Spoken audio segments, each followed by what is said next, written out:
Hey guys, and welcome back to the Time Sticking YouTube channel. As most of you probably already know by now, my name is Jake, and in today's video I'm going to be talking about 10 things you probably didn't already know about Victorinox. So stick with me through this intro and I'll jump right into their history with you.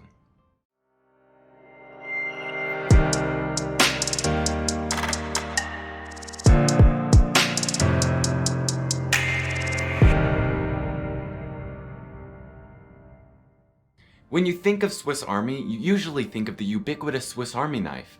However, the original company didn't even make knives. Karl Elsener, the founder of Victorinox, owned and operated a workshop in Bach, Swiss that produced surgical equipment for doctors in the area.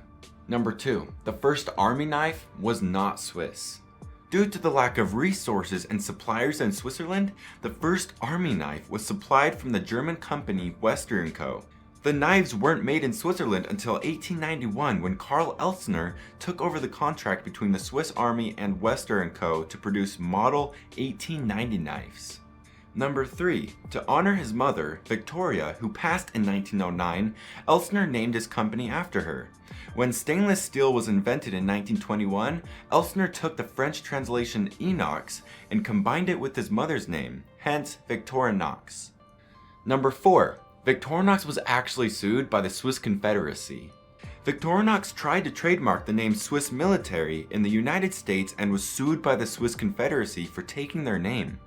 Eventually, they came to a compromise and made a deal stating that Victorinox would not be allowed to register the name Swiss military in the United States, but in return, Victorinox would receive an exclusive license to market perfumes under the Swiss military name.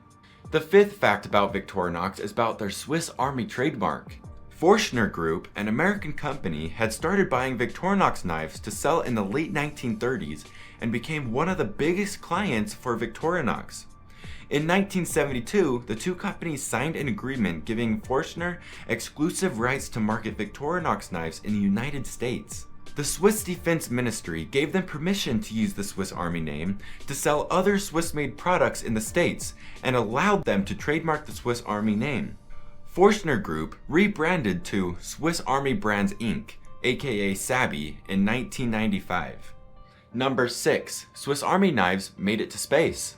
Victorinox has provided knives to NASA since the late 1970s for small fixes and repairs.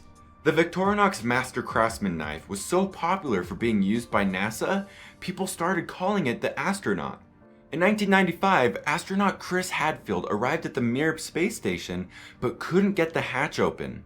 Hadfield is quoted saying, "So, we did the true space age thing, we broke into Mir using a Swiss Army knife. Never leave the planet without one." Number 7. Victorinox watches weren't available until the late 80s.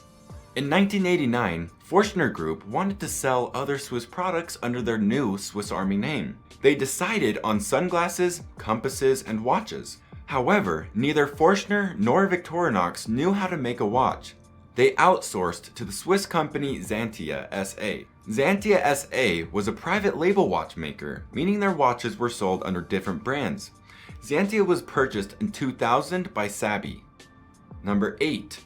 While Victorinox gained the contract to produce the Model 1890 knife in 1891, another company named Wenger received a contract from the Swiss military to produce Swiss Army knives in 1893.